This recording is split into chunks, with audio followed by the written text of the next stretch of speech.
नमस्कार, आप देख रहे हैं नेशनल वॉइस। आपके साथ मैं हूं शुभ्रा सुमन।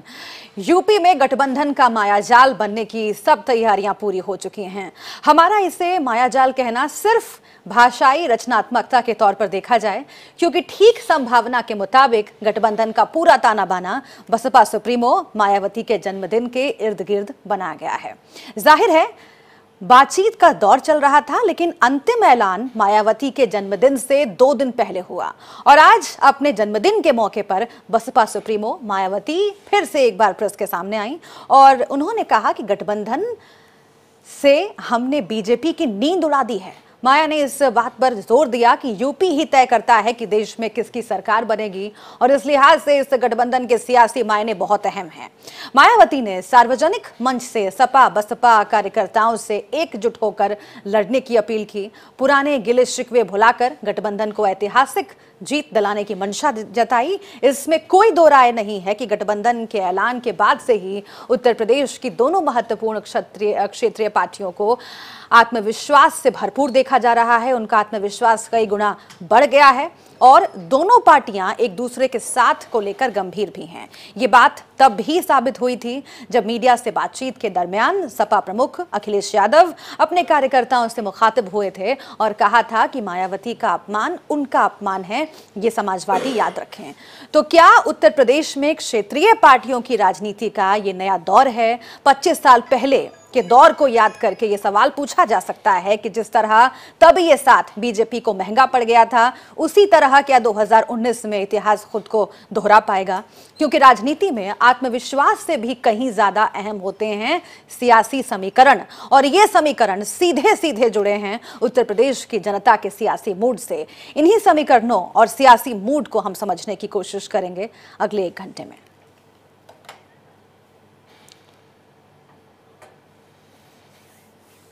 और चर्चा में आगे बढ़े इससे पहले आपको हम सुनवाते हैं मायावती ने प्रेस कॉन्फ्रेंस में जिन अहम मुद्दों पर बात की है, उनमें कौन कौन सी बातें सबसे अहम हैं। कुछ अंश आपको हम सुनवा रहे हैं। व सपा के भी लोगों से ये पुरजोर अपील करती हूँ कि वे इस चुनाव में अपनी पार्टी एवं देश में आम जनहित में अपने पुराने सभी गिल्ले शिकवे भुला के वे अपने निजी स्वार्थों को भी किनारे करके तथा यह सभी विरोधी पार्टियों के साम दाम दंड भेद आदि अनेकों हथकंडों से भी सावधानी बरतते हुए अपने बने इस गठबंधन के सभी उम्मीदवारों को जरूर ऐतिहासिक कामयाबी दिलाएं। कांग्रेस पार्टी की अभी अभी बनी इन तीनों अर्थात राजस्थान, मध्य प्रदेश व छत्तीसगढ़ राज्यों की सरकारों पर तत्काल ही उंगली उठनी शुरू भी हो गई है और इनकी सरकारों के मंशा के संबंध में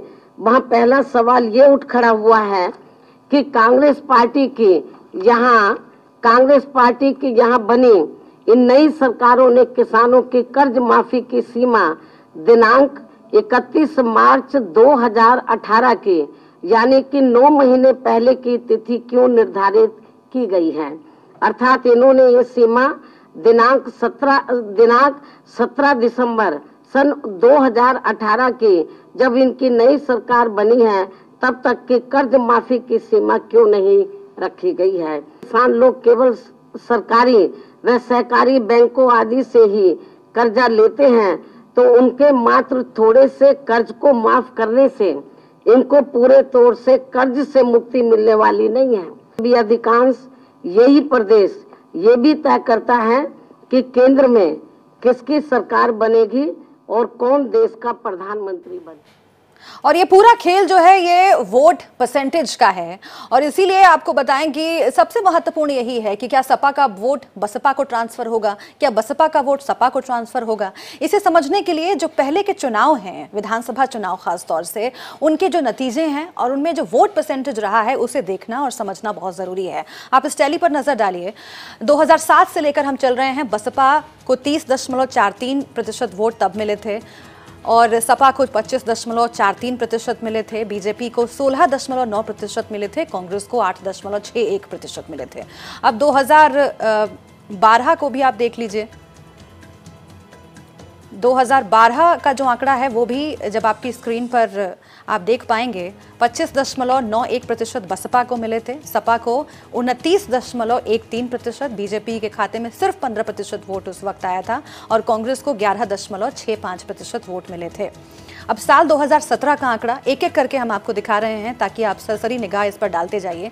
बसपा को 22.3% वोट 2017 में मिले थे, समाजवादी पार्टी को 21.7% मिले थे वोट और बीजेपी को 40.6% वोट मिले थे। 2017 का ये आंकड़ा है और कांग्रेस को सिर्फ 6% वोट से संतोष करना पड़ा था। तो ये साल दर साल जो इलेक्शंस हुए हैं विधानसभा के, उनके आंकड़े हैं, उनमें जो वोट प्रतिशत रहे हैं तमाम पार्टियों के, उनके आंकड़े हैं। और क्या ये अगर सपा और बसपा को मिला दिया जाए, क्योंकि कांग्रेस साथ नहीं है इस बार, तो क्या बीजेपी पर ये दोनों पार्टियां भारी पड़ सकती हैं? और अगर ये कैलकुलेशन हम ये भी समझें कि ज़मीनी तौर पर सही साबित होगा, तो वोट ट्रांसफ़र को लेकर के जो सवाल है वो बना हुआ है और इसी तमाम परिस्थितियों को और समीकरणों को हम समझने की कोशिश करेंगे। लेकिन उससे पहले कुछ सवाल हैं नेशनल वॉइस के जो हम आपके सामने रख रहे हैं और इन्हीं सवालों के इर्द गिर्द हम चर्चा करेंगे। सवाल देखिए, सपा बसपा का गठबंधन जमीन पर कितना मजबूत है? क्योंकि साथ तो आ गई हैं पार्टियां, लेकिन कार्यकर्ता क्या एकजुट होकर लड़ेंगे? 2019 में यूपी का मूड क्या है? क्योंकि यहीं से रास्ता तय होता है प्रधानमंत्री पद का। कांग्रेस के बगैर कितना कारगर है ये गठबंधन? कांग्रेस नहीं है साथ सपा और बसपा के, इससे किसको नुकसान, किसको फायदा? कांग्रेस के अकेले लड़ने का फायदा आखिर किसे होगा? क्योंकि कुछ लोग कह रहे हैं कि वोट बीजेपी का भी कट सकता है अगर कांग्रेस अकेले लड़ रही है, क्योंकि जो आप वोट बैंक पर अगर नजर डालिए तो बहुत सारे सामान हैं और इसे कैसे राजनीतिक विश्लेषक देखते हैं और तमाम पार्टियां देखती हैं, अब इसे हम जरा इस चर्चा के जरिए समझते हैं। कुछ खास मेहमान हमारे साथ इस चर्चा में जुड़े हुए हैं। जेपी पांडे बीजेपी की ओर से जुड़ रहे हैं, आपका बहुत स्वागत है। मनोज यादव समाजवादी पार्टी की ओर से जुड़ रहे हैं इस चर्चा में, आपका भी स्वागत है। सचिन रावत कांग्रेस पार्टी की ओर से हमें ज्वाइन कर रहे हैं, आपका बहुत स्वागत है। सुरेंद्र दुबे वरिष्ठ पत्रकार के तौर पर हमारे साथ रहेंगे इस पूरी चर्चा में, आपका भी स्वागत है। और कुमार भवेश चंद्र हमारे साथ जुड़ रहे हैं, नेशनल वॉइस के एडिटर, आपका भी स्वागत है सर। सबसे पहले मैं मनोज यादव आपके पास आती हूँ, क्योंकि बहुत ही महत्वपूर्ण मौका है। आज मायावती का जन्मदिन है, बधाई भी घर जाकर दी है अखिलेश यादव ने मायावती को, उन्हें भेंट दिया है और जो पूरा ताना बाना लग रहा है, जो पूरा मौसम लग रहा है, वो यारियों का लग रहा है, दोस्ती का लग रहा है। लेकिन सवाल ये है ना कि आत्मविश्वास तो आप लोगों में दिख रहा है, लेकिन ये आत्मविश्वास वोट में कितना तब्दील हो पाएगा? लोग ये आशंका जाहिर कर रहे हैं कि सपा बसपा एक साथ लड़ेगी। ठीक है, आप लोगों ने ये संदेश भी दे दिया है कि कार्यकर्ता एक साथ मिलकर लड़े, मायावती ने भी और अखिलेश यादव ने भी, लेकिन क्या जनता अगर सपा को नहीं तो बसपा को वोट कर पाएगी और बसपा को नहीं तो सपा को वोट कर पाएगा उसका वोटर? ये वोट ट्रांसफर जो है वो बहुत टेक्निकल है और बहुत ही ट्रिकी भी है सर। निश्चित तौर पर सुब्रा जी, आज मकर संक्रांति है। मकर संक्रांति के दिन ये कहा जाता है कि अच्छे दिनों की शुरुआत हो जाती है। तो निश्चित तौर पे एक बड़े लीडर हैं बहन कुमारी मायावती जी, उनका जन्मदिन भी है। आपके चैनल के माध्यम से मैं उनको उनके जन्मदिन की बधाई दूंगा, प्रदेशवासियों को संक्रांति की बधाई दूंगा और पूरे देश को अच्छे दिनों की शुरुआत की बधाई दूंगा। कारण सिर्फ इतना है कि अच्छे दिनों की शुरुआत उत्तर प्रदेश के दो महत्वपूर्ण राजनीतिक दलों के एक मंच पे आने के कारण से शुरुआत होने जा रही, इसमें किसी तरीके का कोई संशय नहीं बसता है। अभी आपने एक शब्द का इस्तेमाल किया कि बीजेपी का वोट बैंक, निश्चित तौर पे मैं कहूंगा बीजेपी का वोट बैंक उधार का वोट बैंक है। बीजेपी के पास अभी जो आपकी टैली आ रही थी उसमें लगातार आपने 2007 से लेकर 2017 तक दिखाया, तो उसमें अगर 17 का चुनाव छोड़ दीजिए तो वो 15-16%, 11% तक की वोट परसेंटेज पे रहने वाली पार्टी रही है। लेकिन चूंकि हिंदू बनाने की उनके अंदर एक बहुत बेहतरीन कला है, वो हिंदू बना लेते हैं लोगों को और हिंदू के नाम पे वोट ले लेते हैं, तो उनका वोट बैंक उधार का हो जाता है। लेकिन जब सामाजिक न्याय की बात होगी, जब समाज को उनका हक देने की बात होगी सत्ता के बाद, तो निश्चित तौर पे उनके हिंदू डिवाइड हो जाते हैं। कोई दलित, कोई पिछड़ा, कोई अल्पसंख्यक, कोई शोषित, वो सारे डिवाइड कर देते हैं और अपने आप को वो ऊपर और सर्वोपरि मानने लगते हैं। तो उत्तर प्रदेश के परिप्रेक्ष्य में दो नेताओं का जो ये गठबंधन है, इसके लिए सबसे इंपॉर्टेंट एक लाइन है सुब्रा जी, और वो ये है कि ये गठबंधन दो नेताओं का नहीं है, दो पार्टियों का नहीं है। इस गठबंधन की शुरुआत दो समुदाय जो इस देश में बहुसंख्यक के रूप में है, चाहे वो SC ST हो और चाहे वो OBC समाज हो, ये उनका गठबंधन है। और उस गठबंधन को बांधने में एक डोरे का जो प्रयोग हो रहा है, वो डोरा इस देश का अल्पसंख्यक है। लेकिन प्रधानमंत्री तो कहते हैं कि जनता बनाम गठबंधन है, जनता एक तरफ है और गठबंधन आपका दूसरी तरफ।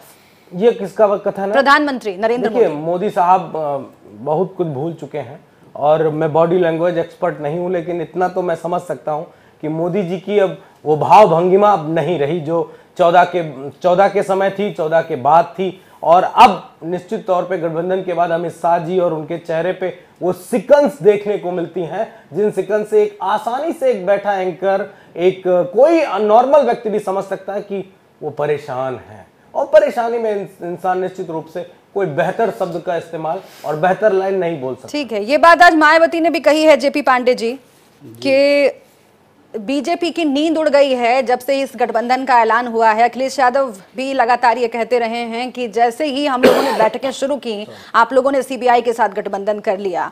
और यही बात मनोज यादव भी कह रहे हैं कि आप लोग परेशान हैं, बॉडी लैंग्वेज से दिख रहा है, आत्मविश्वास कम हो गया है और इस गठबंधन के जरिए जनता के अच्छे दिन की शुरुआत हुई है। नहीं, नींद हम लोगों की क्यों उड़ेगी? नींद तो उन लोगों की उड़ी है जो कल तक एक दूसरे के जान के दुश्मन थे। और बहन जी ने खुद प्रेस वार्ता में जो उन्होंने दोनों लोगों के, दोनों शीर्ष नेताओं के साथ की थी ताज होटल में, उसमें उनका जख्म बार बार हरा हो रहा था। 3 बार उन्होंने गेस्ट हाउस कांड का जिक्र किया।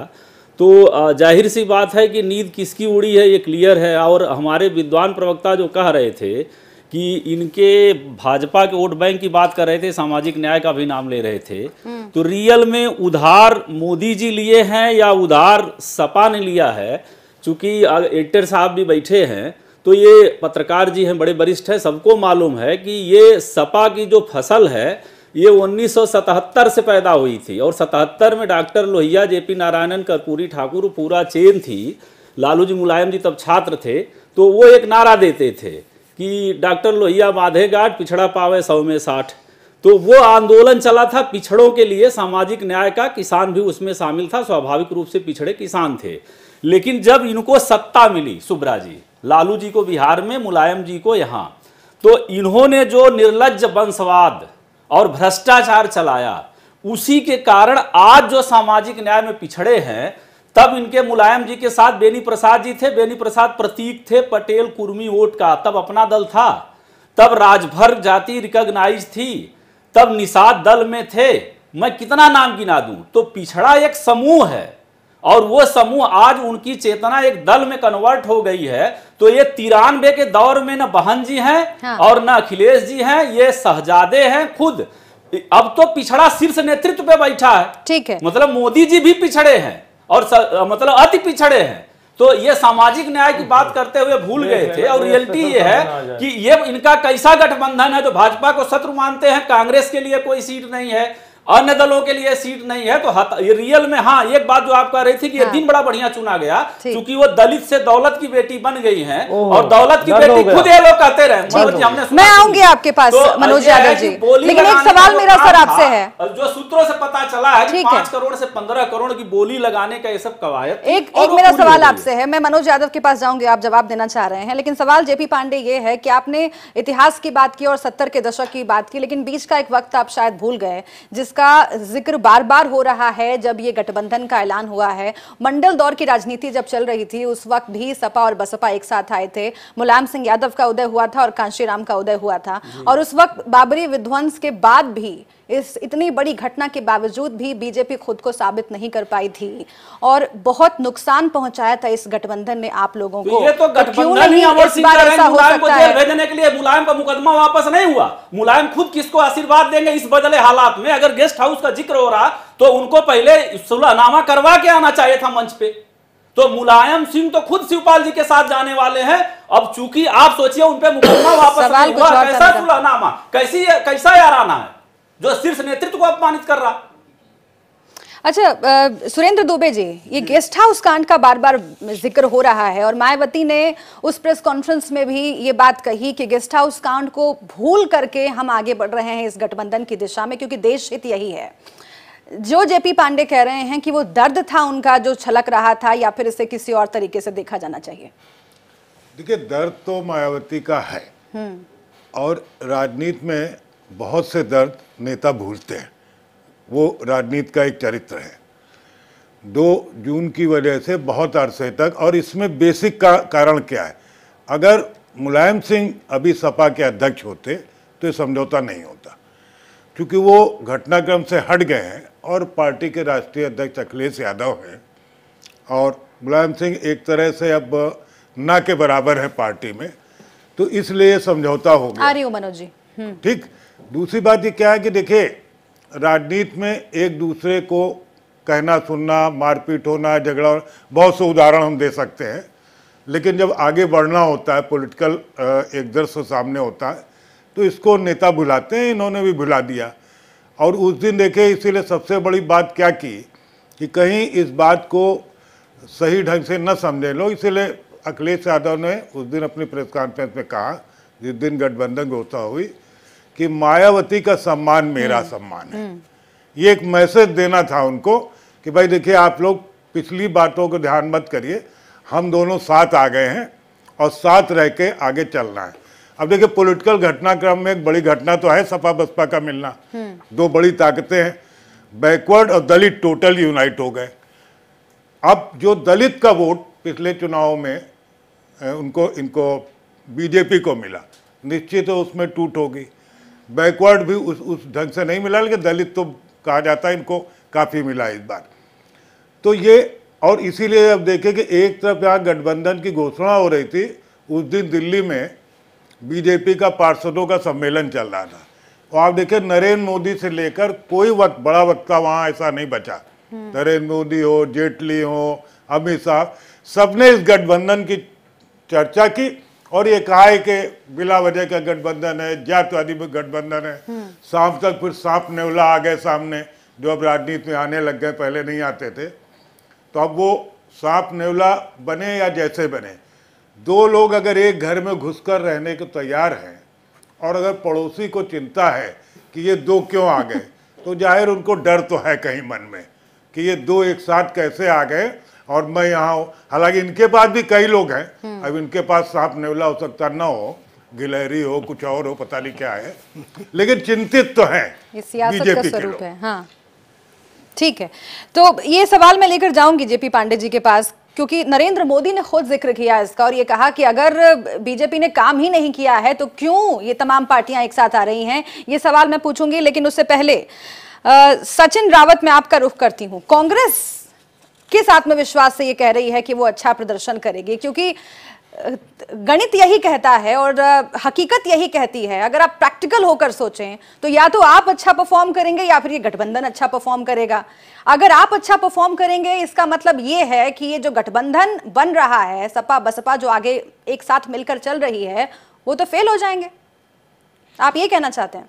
देखिए सुब्रा जी, बड़ा स्पष्ट है कि भाजपा का अगर देश में कोई विकल्प है तो कांग्रेस पार्टी है। आज बच्चा बच्चा जानता है कि कांग्रेस पार्टी ने देश को बनाने में अहम योगदान दिया है।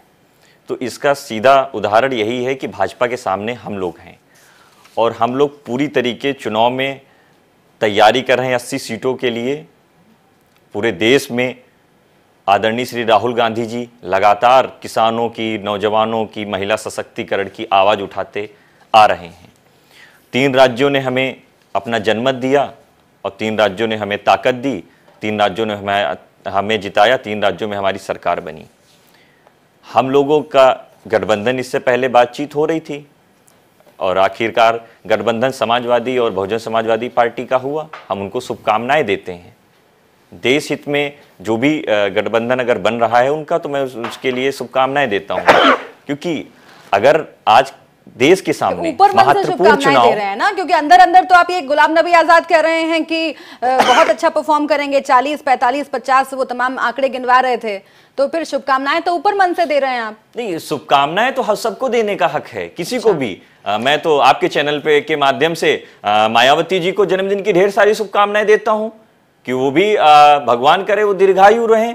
क्योंकि देखिए, जब राजनीति के अगर आप परिप्रेक्ष्य में देखें तो सारे नेता जो भी हैं वो अपनी अपनी पार्टी का नेतृत्व कर रहे हैं। जैसे बहुजन समाजवादी पार्टी की नेता आदरणीय श्री मायावती जी सुश्री मायावती जी और अखिलेश यादव जी समाजवादी पार्टी। तो खैर ठीक है, वो तो सबको दिया जा सकता है, लेकिन मैं सियासी शुभकामनाओं की बात कर रही थी, और वो या तो आप अच्छा परफॉर्म करेंगे या फिर ये गठबंधन अच्छा परफॉर्म करेगा, ये तो बात सही है। और जहां तक वोट परसेंटेज की बात है तो मैं कुछ आंकड़े आपको गिनवा देती हूँ, फिर आपको जवाब देना आसान हो जाएगा।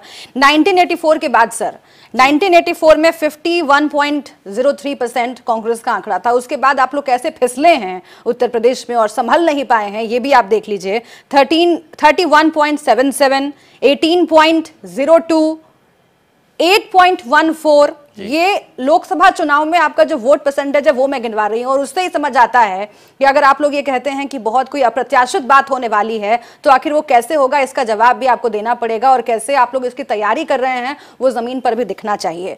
1998 में 6.02% आप लोगों का वोट परसेंटेज था, 14.72% हो गया 99 में, 2004 में 12.04% हो गया, 2009 में 18.25 था, कुछ बेहतर हुआ, और फिर से देखिए 2014 में 7.53, 7.53%। अगर ये वोट बैंक आपका, वोट परसेंटेज आपका है, तो कैसे आप कह रहे हैं कि बहुत अच्छा कुछ कमाल कर जाएंगे? देखिए सुब्रा जी, 2019 में कांग्रेस पार्टी ने 80 सीटों पे अब चुनाव लड़ा और हम लोग 22 सांसद, 22 सीटें जीत करके आए। चुनाव जब होता है तो जनता जनमत देती है, जनता आशीर्वाद देती है। तो आज जनता 3 राज्यों में जैसे भारतीय जनता पार्टी को करारी शिकस्त दी है जनता ने, तो वही उदाहरण है, क्योंकि जनता के साथ में जो 2014 के समय जो उनसे वादे किए गए थे, आज 2 महीने सरकार को जाने को है। लगातार नौजवान, किसान, महिलाएं, सभी लोग सिर्फ एक ही आवाज उठ रही है जनता से कि प्रधानमंत्री बदलना है हमें। तो आने वाले समय में तो जनता जनार्दन होगी, जनता आशीर्वाद देगी। लेकिन अखिलेश यादव कह रहे हैं कि उत्तर प्रदेश का पीएम होगा, और वो भी ये चाहते हैं, समर्थन होगा उनका भी। नहीं तो उत्तर प्रदेश से पीएम हो या देश से पीएम हो, आने वाले समय में सब स्पष्ट हो जाएगा, क्योंकि सभी लोग चुनाव लड़ रहे हैं एक विचारधारा, जो ऐसी विचारधारा जो लगातार संविधान से छेड़छाड़ कर रही है, संविधान को कमजोर करने की कोशिश कर रही है, उसके सामने जो लड़ेगा हमारे साथ में रहेगा। क्षेत्रीय पार्टियां भारी तो नहीं पड़ जाएंगी कांग्रेस पर? आप लोग राष्ट्रीय पार्टी होने का दम भर रहे हैं और उसी को लेकर ये कह रहे हैं कि सक्षम हैं आप, लेकिन कहीं ये ना हो जाए कि सपा बसपा आगे हो जाए, कांग्रेस पीछे हो जाए, और फिर जो बात अभी मायावती कह रही थी कि ये जन्मदिन का तोहफा होगा, ये सही साबित ना हो जाए। आज एकदम स्पष्ट है कि हम लोगों का जो विजन है वो पूरी तरीके क्लियर है। समाजवादी पार्टी का और बसपा का विजन है वो उनकी बात है, कांग्रेस का एकदम विजन क्लियर है। हम लोग नौजवानों की बात, किसानों की बात, महिला सशक्तिकरण की बात, और जो भ्रष्टाचार इन लोगों ने किया उसकी जो भी विजन था, हम लोग जनता के बीच में लेकर के जा रहे हैं। जनता जनमत देगी, जैसे जनता जनमत देगी वैसे ही परिणाम आएंगे। परिणाम जहां तक हमारे फेवर में आने वाले हैं, क्योंकि 4 साल में जो वादे किए थे वो धरातल पे नहीं कुछ हुआ। कितनी सीटें सचिन जी? वो सीटें तो आने वाले समय में स्पष्ट हो जाएंगी, हम अपने मुंह से क्या आपको बता दें, वो सब जनता जब आशीर्वाद देती है तो कहीं भी 2014 में तो फिसड्डी किसी साबित हुई थी कांग्रेस, 2014 में फिसड्डी साबित हुई थी सर कांग्रेस। तो जनता जनार्दन होती, जनता ने हमें अगर विपक्ष में भूमिका बैठाला, विपक्ष में हम लोगों ने मजबूती से अपनी आवाज उठाई, बुलंद की अपनी आवाज। कांग्रेस के इस गठबंधन में नहीं होने का लाभ किसको मिलेगा, नुकसान किसको होगा, ये भी समझने की कोशिश करेंगे। ब्रेक एक छोटा सा ले रहे हैं, ब्रेक के बाद भवेश जी के पास मैं जाऊंगी और समझने की कोशिश ये भी करेंगे कि आखिर क्यों सपा को भी और बसपा को भी बार बार अपने कार्यकर्ताओं से कहना पड़ रहा है कि आप एकजुट रहें, और अखिलेश यादव हो या मायावती हो, वो अपने कार्यकर्ताओं से अपील कर रहे हैं कि सब एक साथ मिलकर चलें। अखिलेश यादव ने यह भी कह दिया था कि मायावती का अपमान जो है मेरा अपमान है, और मायावती ने भी आज ये अपील की है अपने कार्यकर्ताओं से कि सब एक साथ चलें। तो क्यों आखिर ये बार बार कहने की कोशिश हो रही है, और जमीन पर यह गठबंधन कहां ठहरता है, कांग्रेस के नहीं होने से क्या प्रभाव पड़ेगा, और बीजेपी क्या सोच रही है, हम समझने की कोशिश करेंगे।